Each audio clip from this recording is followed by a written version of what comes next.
Cina takkan mungkin menjadi pemimpin dunia ke depan. Dan memang sekarang ini terbukti Cina pun sedang dalam keadaan krisis, Pak. Jangan Bapak pikir Cina sangat kuat. Begitu kenyataannya, Pak, di Eropa, di Amerika, di kehidupan jahiliyah yang maju dari segi dunianya, anak-anak membuang orang tua, anak-anak tidak menghargai orang tua, anak-anak melawan menentang orang tua, dan itu sudah merambah ke Indonesia. Betul? Akhirnya orang melihat, memperbandingkan, tetangga saya Muslim, anaknya Muslim. Setelah anaknya Muslim, orang tuanya dirawatnya, orang tuanya sangat dimuliakannya, orang tuanya dijunjung tingginya, orang tuanya dilayaninya. Setiap tetangga melihat ada anak yang masuk Islam, ada anak remaja masuk Islam, ada pemuda masuk Islam, ada pemudi masuk Islam, orang tuanya dihormati. Akhirnya tersentuhlah hati. Dan di sini salah satu penyebab orang berbondong-bondong masuk ke dalam Islam. Ini akhir zaman, Bapak Ibu. Saat kita bicara akhir zaman, judul tema kita tadi adalah tuntunan berumah tangga di akhir, tuntunan rumah tangga di akhir zaman, ya. Tuntunan keluarga di akhir zaman. Apakah ada tuntunan yang lebih baik melebihi tuntunan Rasulullah?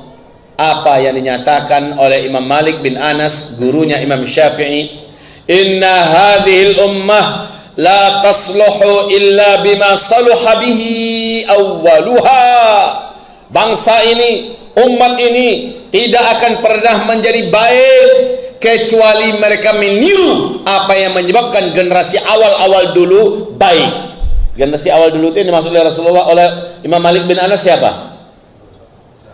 Rasulullah dan para sahabat. Rasulullah diakui oleh Allah dalam Al-Quran, wa innaka la'ala khuluqin azim. Sesungguhnya engkau Muhammad benar-benar ada di atas akhlak yang paling agung. Lalu para sahabatnya dipuji oleh Allah dalam surah Al-Imran ayat 110. Kuntum khayra ummah ukhrijat linnas. Kalianlah umat terbaik yang pernah dilahirkan, yang pernah dimunculkan untuk seluruh manusia. Manusia bisa melihat ketinggian kalian, kemuliaan kalian, kehormatan kalian, dipuji oleh Allah. Wahai Bapak Ibu, pencipta langit dan bumi, pemilik langit dan bumi, penguasa dunia akhirat, memuji para sahabat seluruhnya. Dan tidak hanya sebatas pujian. Lihat di surat At-Taubah ayat 100, bagaimana firman Allah. As-sabiqun al-awwalun minal muhajirin wal ansar. Orang-orang yang awal-awal lagi pertama-tama kali masuk ke dalam Islam dari kalangan muhajirin dan ansar. Ini yang dimaksud sahabat apa bukan? Yang dimaksud sahabat apa tidak? As-sabiqun al-awwalun, orang-orang yang paling pertama lagi awal-awal sekali masuk ke dalam Islam, minal muhajirin wal ansar, dari kalangan muhajirin dan ansar, walladzina tabauhu, dan seluruh yang mengikuti mereka.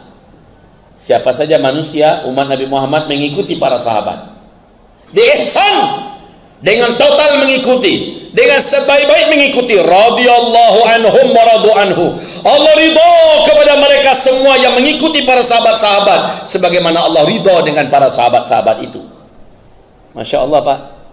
Allah janjikan semua sahabat masuk surga, dan siapapun yang meniru para sahabat dijamin juga pasti masuk surga. Mereka kekal di dalamnya selama-lamanya. Ini kalau begitu kita lihat bagaimana Rasulullah, bagaimana para sahabat dalam membangun keluarga. Umat ini tidak akan pernah menjadi baik, keluarga tidak akan pernah menjadi baik kecuali apabila umat ini meniru bagaimana Rasul dengan keluarganya, bagaimana para sahabat dengan keluarganya, dan itulah dia yang terbaik. Inna hadhil ummah la tasluh illa bima saluha bihi awwaluha. Umat ini tidak akan pernah menjadi baik kecuali bila umat ini kembali meniru. Jangan dikatakan, jangan berpikiran mundur lah. Meniru-niru generasi sahabat itu berpikiran mundur itu. Itu katanya, Pak. Itu yang ngomong itu siapa biasanya? Satu di antara 3 orang saja, Pak, yang ngomong begitu. Jangan niru para sahabat, itu kan zaman dulu, itu berpikiran mundur namanya tuh. Kita ini orang yang hidup zaman sekarang, jadi harus realistis, yang terkini yang harus kita hidupkan. Niru-niru lagi zaman dulu. yang ngomong kayak gini nggak akan lepas satu di antara tiga keadaan orangnya. Satu, orang jahil yang nggak ngerti tentang sejarah dan masa lalu Islam. Dua, orang munafik. Sebab orang munafik memang menyimpan kebencian kepada Islam, tapi pura-pura menunjukkan diri sebagai seorang Muslim. Ini orang munafik. Memperlihatkan gaya seorang Muslim sementara di dalam dadanya penuh dengan kekufuran dan keingkaran. Dan itu nampak dari lisan mereka. Dan yang ketiga, orang yang kiblatnya adalah fulus. Siapa yang bisa bayar, maka dia akan menyampaikan pesan kepada publik sesuai dengan diinginkan yang bayar. Gelar mereka profesor, doktor, kiai, ya, dengan label-label yang sudah sangat tinggi. Mereka dibayar dan mereka menyampaikan pesan-pesan kepada umat. Maka kata Nabi Muhammad SAW, di akhir zaman akan banyak dai-dai dan ulama-ulama yang menyeru dari depan gerbang-gerbang neraka Jahannam. Siapa yang percaya dengan mereka, siapa yang memenuhi seruan mereka, dia dan si penyeru akan dicampakkan oleh para malaikat-malaikat neraka ke dalam api neraka. Ini Pak, jadi nggak akan lepas dengan tiga. Saya ulangi lagi, sekali lagi. Siapa yang pertama? Orang-orang jahil, orang Islam tapi jahil. Maka dia akan bersangka buruk, meniru para sahabat adalah mundur. Ya. Kemudian yang kedua, orang-orang munafik. Dan seluruh orang munafik dalam komunitas muslim, mereka adalah orang-orang sekuler, orang-orang liberal, orang-orang sipilis. Paham kita ya? Siapa-siapa tokohnya di Indonesia kan kita udah ngerti ya. Tidak usah saya sebutkan nama-namanya kan? Nggak usah kan? Sebutkan apa bukan? Sebutkan apa tidak? Kalau saya sebutkan, saya masuk penjara. Dianggap ujaran kebencian. Jadi bagus nggak usah. Kan kita udah cerdas semua, udah ngerti siapa yang dimaksud.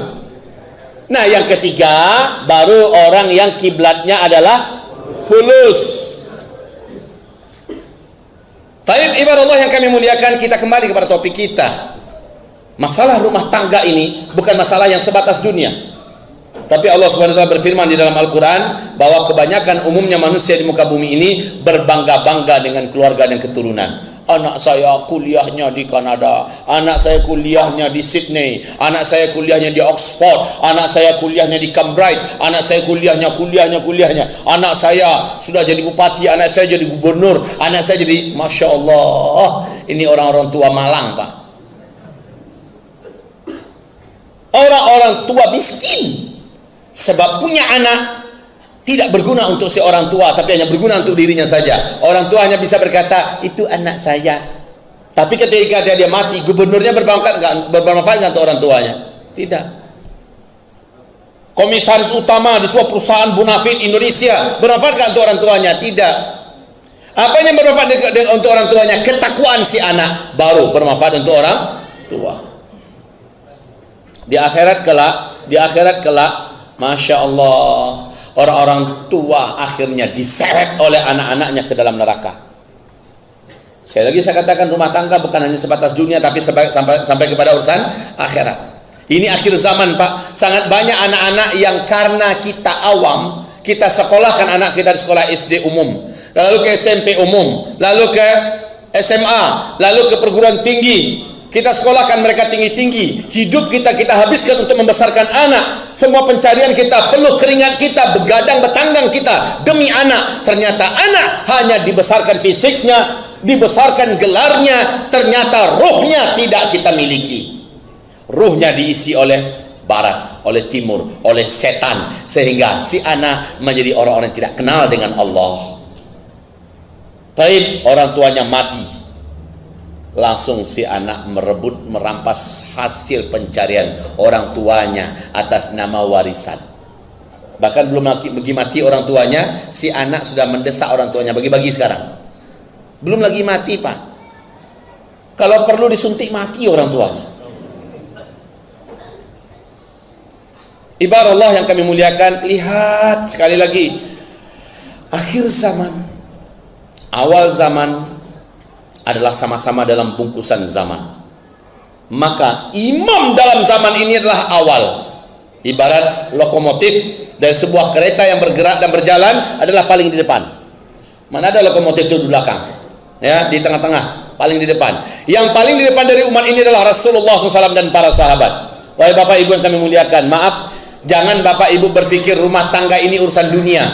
Siapa yang berpikir rumah tangga adalah urusan dunia, maka dia menjadi sekuler dalam pemikiran dan dia menjadi murtad dalam keyakinan, dalam akidah, Pak. Sebab apa? Rumah tangga adalah urusan agama. Coba perhatikan di whiteboard kita sebentar.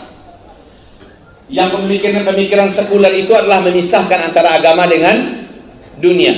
Silakan Bapak Ibu buka kamus lengkap berbahasa Arab. Judulnya Lisanul Arab. Apa judulnya? Bapak Ibu tahu berapa ketebalan Lisanul Arab itu, kamusnya? Yang kita tahu kamus itu tebalnya hanya setebal HP. Yang kita tahu paling tebal adalah segini. Ya kan begitu? Kalau kamus bahasa Arab, Lisanul Arab yang disusun oleh Syekh Ibnu Al-Manzur itu dari ujung meja ini sampai ke sini. Itu kamus bahasa Arab terlengkap di dunia, Pak. Nama kamusnya adalah Lisanul Arab. Bapak Ibu lihat bagaimana dijelaskan makna din di dalam kamus itu, yang kita artikan dalam bahasa Indonesia dengan agama. Din itu dijelaskan, inilah makna din, ini din, ini din, ini din, ini din.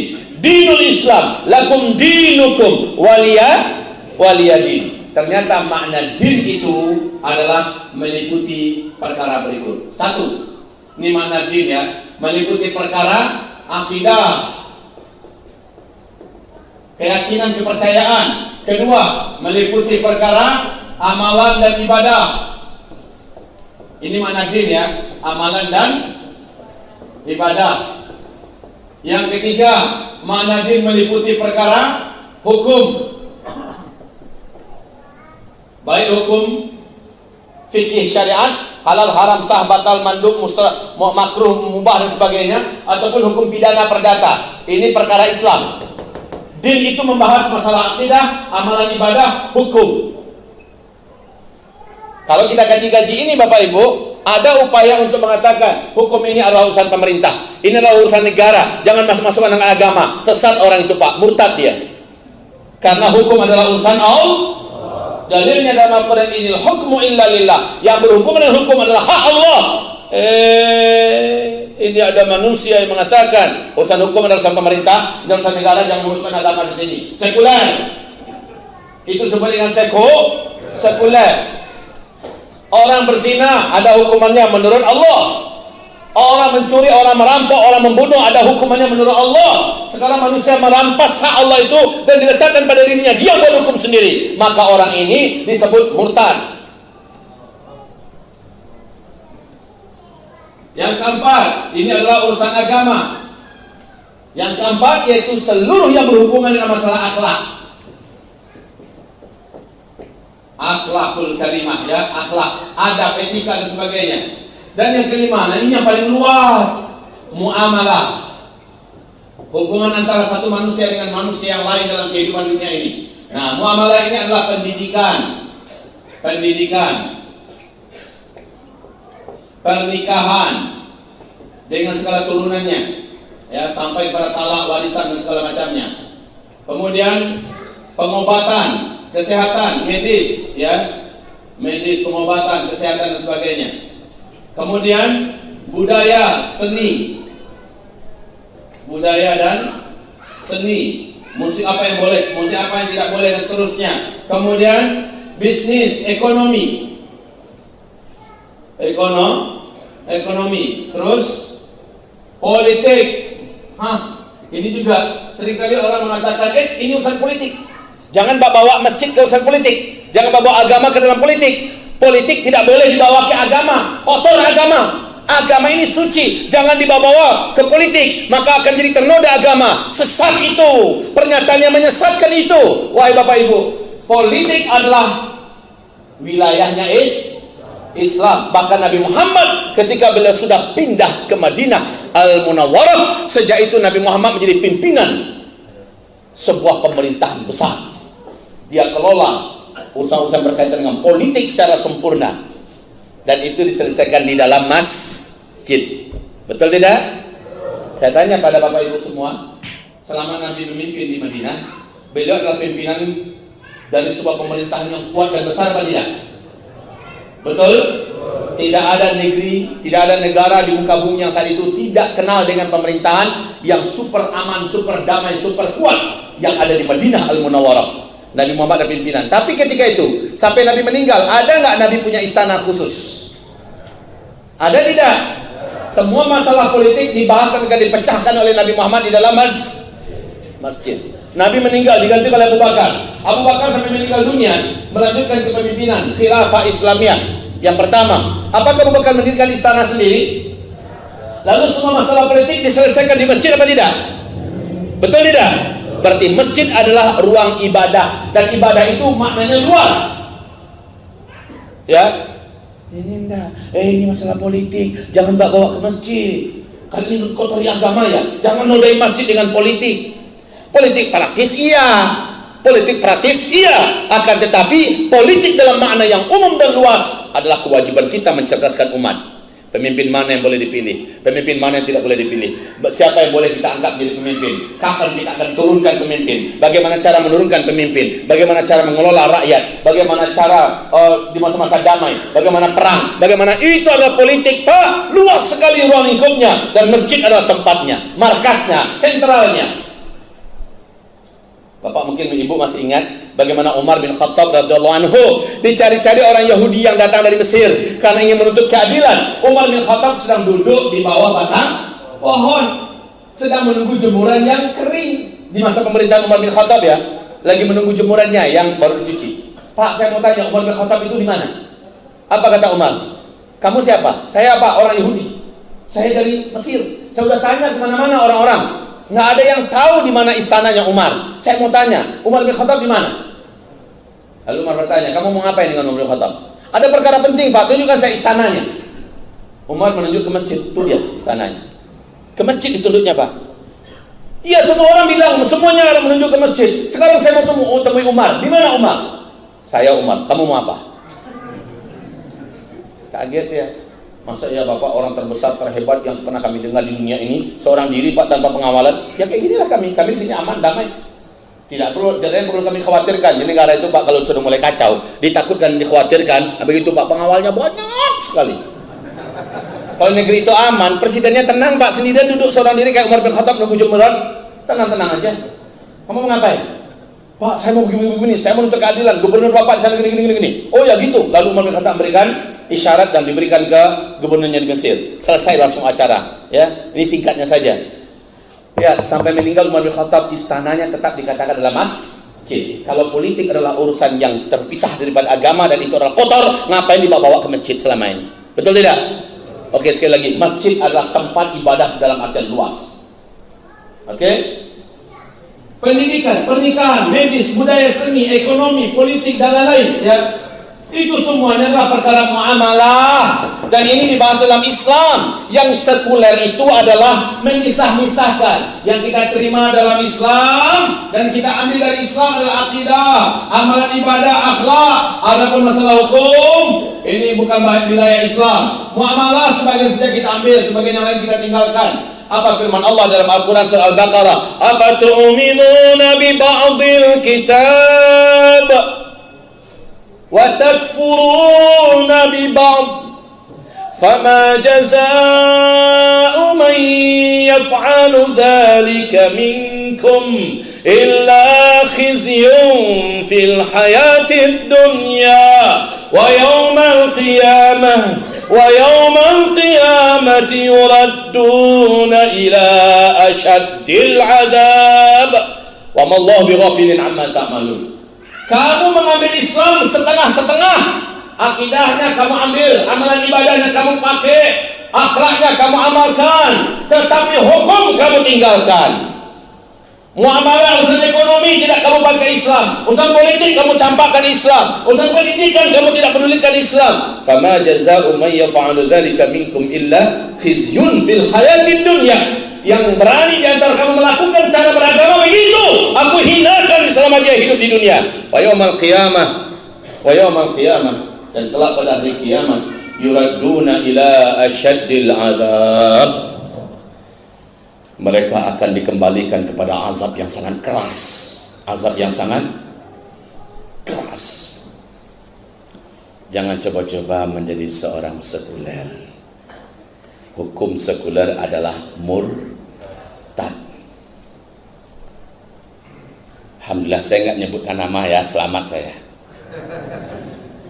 Tapi Bapak Ibu karena udah cerdas, saya yakin langsung paham nih, langsung nunjuk nih. Ini si anu nih, ini si anu. Padahal tujuan kita ngaji bukan untuk nyenterin orang ya Pak ya. Tujuan kita ngaji untuk melihat diri. Ada nggak di saya ya? Ada nggak? Karena harusnya begitu Pak. Saya pernah ngaji Pak tentang ciri-ciri orang munafik dalam Al-Quran, dalam hadis. Ada 32 ciri-ciri orang munafik. Sampai di ciri yang ke-27, kawan ini kena tampar langsung dari pengajian kita. Ciri yang ke-27 adalah seluruh isi Al-Quran yang berkaitan dengan masalah tarhib, tentang masalah ancaman, tentang masalah pertakut, ya, dia langsung larikan bukan ke dirinya tapi ke orang lain. Aku nomor 2 si anu, nomor 5 kok pas mana di sana, nomor 5 kok kawan bawa apa. Itu ciri orang munafik ternyata.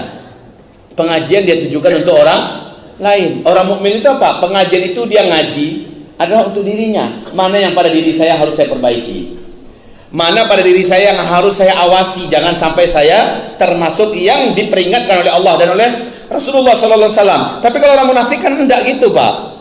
Dia ngaji untuk siapa yang bisa kita lihat ini? Si fulan inyong banyak tuh mah. Nomor ke-7 balik itu anggur orangnya. Ma'adzan Allah, wahai ibadah Allah yang kami muliakan, kita ngaji ini ya untuk membersihkan diri kita. Seperti kata Abdullah bin Mas'ud, kami itu ngaji 10 ayat demi 10 ayat. Kalau 10 ayat sudah diuraikan, kami tak akan tambah lagi ke 10 ayat berikutnya sampai seluruh kami sudah mengamalkan 10 ayat yang kemarin kami kaji. Gitu Pak, orang tujuannya ngaji adalah untuk diamalkan. Kalau kita sekarang adalah pengen tahu, ya kan? Pengen tahu. Kemarin waktu saya tabligh akbar di mana ya? Baru beberapa hari yang lalu lah. Oh ya, saya nggak usah sebutkan gelar jabatan orang itu ya Pak ya. Apa katanya? Saya tahu. Semua pengajian itu intinya di situ-situ aja cuma tuh. Cuma redaksi dan kemasannya saja yang berbeda-beda. Itu katanya. Dan ini adalah bahasa orang-orang yang kadang-kadang agak sedikit tertipu. Untuk apa saya ngaji? Yang disampaikan itu juga. Saya dah tahu semua itu. Yang disampaikan cuma itu aja. Cuma kemasannya aja beda-beda. Padahal kita disuruh untuk rajin-rajin ngaji. Rajin-rajin ngaji. Al-Quran itu pada Al-Quran 30 juz itu redaksi Allah itu berbeda-beda. Isinya tetap sama. Tapi dengan adanya perbedaan-perbedaan redaksi itu yang menyebabkan terbangun, tersentak kita oleh ayat ini, terbangun kita oleh ayat yang ini, ya, tersadar kita oleh keterangan yang ini. Ngaji itu wahai Bapak Ibu, walaupun kemah yang dibaca itu saja, maka tetap saja kita membutuhkannya dan terus bermajelis demi mengingat-ingatkan kita. Senang Pak, saya juga gini tuh. Saya orang yang sedikit banyaknya ada ilmu. Ketika saya kosong Pak, saya nggak malu-malu buka YouTube. Saya dengarkan sambil perjalanan menuju ke lokasi, saya dengarkan YouTube, saya dengarkan ceramah. Di rumah juga ada YouTube yang bisa saya dengar, daripada saya nunggu-nunggu kawan yang janjian datang mau rapat, saya dengarkan YouTube. Saya tidak malu-malu. Ustaz saya dengar siapa? Ya Ustaz di Indonesia ini. Wahai ibadah Allah yang kami muliakan. Bahkan ketika ada waktu kosong, saya bangga, saya bahagia, saya bisa menjadi salah satu di antara Bapak Ibu. Saya duduk. Kadang-kadang Ustaz itu nggak tahu kalau saya ada di situ. Saya dengarkan Pak. Kenapa sekali lagi saya katakan saya butuh kejutan, saya butuh penyemangat, saya butuh ada teguran. Selama ini saya ngasih ceramah. Nah orang-orang munafik salah satu ciri khas mereka itu kayak itu saja yang disampaikannya. Cuma redaksinya beda, cara mengemasnya beda, cara menyampaikannya beda. Ma'adzan Allah. Kita kembali Pak. Ini masalah pembahasan tentang tuntunan keluarga akhir zaman. Akhir zaman itu kan hanya sebuah tambahan saja saya rasa itu. Ya, mentang-mentang ustadznya yang ceramah ustaz akhir zaman, semuanya dikaitkan akhir zaman. Obat akhir zaman. Sebut saja obat Islam, obat dalam Islam, enggak pengobatan Islam akhir zaman. Karena yang diundang adalah Ustaz. Ada juga Pak, musik akhir zaman. Iya, kepundung tuh. Ada pula pacaran Islami akhir zaman. Ada yang ngasih judul begitu, pacaran Islami akhir zaman. Saya diundang, saya kaget dikasih judul itu. Saya katakan, mana panitianya? Saya Pak, kenapa kamu kasih judulnya pacaran Islami akhir zaman? Ya Ustadz terlanjur, Ustadz ini sudah dikembang luaskan semacamnya. Oke lah, saya maafkan kamu, tapi jangan buat judul yang aneh-aneh ya. Dalam ceramah saya katakan, yang pacaran yang benar itu adalah setelah nikah. Nah itu dia. Kasmaran, mabuk, rindu dengan suami, dengan istri, itu baru benar Pak. Baik, ibarat Allah yang kami muliakan. Nah ini obat akhir zaman. Ya, Masya Allah. Dan ini ada wajah ustadznya, Ustadz akhir zaman. Ini madu murni yang kita produksi setelah diruqyah. Madu ini setelah kita uji, kita tes dan kita rasakan ini adalah madu yang murni. Lalu kita ruqyah, kita satukan kekuatan wahyu dan mukjizat syifa dalam Al-Quran dengan madu yang benar-benar madu. Setelah itu dikemas dengan didoakan kepada Allah Subhanahu wa taala. Tujuannya untuk membantu sebanyak-banyaknya umat Nabi Muhammad SAW yang tersiksa oleh berbagai macam penyakit dan jarang penyakit itu bisa sembuh. Bismillah. Allah menjanjikan dalam Al-Quran, siapa yang mengkonsumsi madu, tapi sebenarnya madu Pak ya, maka Allah pasti sembuhkan dia. Begitu. Maka ini kita tolong, kita buatkan. Ustaz dagang nih ya Ustaz ya. Saya katakan iya. Berarti ada keuntungan Ustaz. 100% keuntungannya adalah untuk agama Allah. Ada keuntungannya. Santri-santri kita ratusan jumlahnya yang tak sanggup membiayai sekolahnya. Guru-guru kita yang ngajar hampir 200 orang kita gaji Pak. Ustaz-ustaz dan da'i-da'i yang kita isi kantongnya dan anak-anak kita sekolahkan sampai keluar negeri. Dari mana dananya kita berikan Pak? Salah satu cara kami adalah bantu umat dengan sunnah, lalu hasilnya adalah untuk menguatkan dakwah. Maka saya tak ragu-ragu kalau begitu, dua-duanya bermanfaat. Baik, ibarat Allah yang kami muliakan, ini bagi yang memerlukannya, tadi mana bagian sudutnya? Sana silakan dapat, sambil keluar kita dapatkan sunnah ini dan kita dapatkan nilai tabungan kita di sisi Allah Subhanahu wa taala. Kita lanjutkan kajian kita. Ibarat Allah yang kami muliakan. Jadi kalau saya uraikan tuntunan, maka kata Nabi, akulah, kata Nabi. Yang boleh mengatakan akulah itu hanya Rasulullah ya. Tidak boleh ustaz manapun berani mengatakan akulah contoh terbaik kalian. Jangan kayak gitu. Sombong ustaz itu namanya.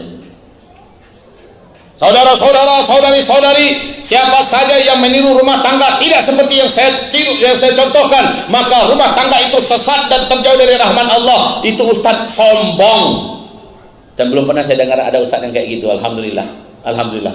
Selalu ustaz mengarahkan tiru Rasulullah, tiru Rasulullah. Kita juga demikian Pak. Kalau bapak ibu ingin sukses dalam menyelamatkan rumah tangga dan keluarga di akhir zaman, syaratnya cuma satu, tiru kesuksesan Rasulullah dan kesuksesan para sahabat di dalam menuntun, membina dan membawa keluarga mereka di awal zaman dulu.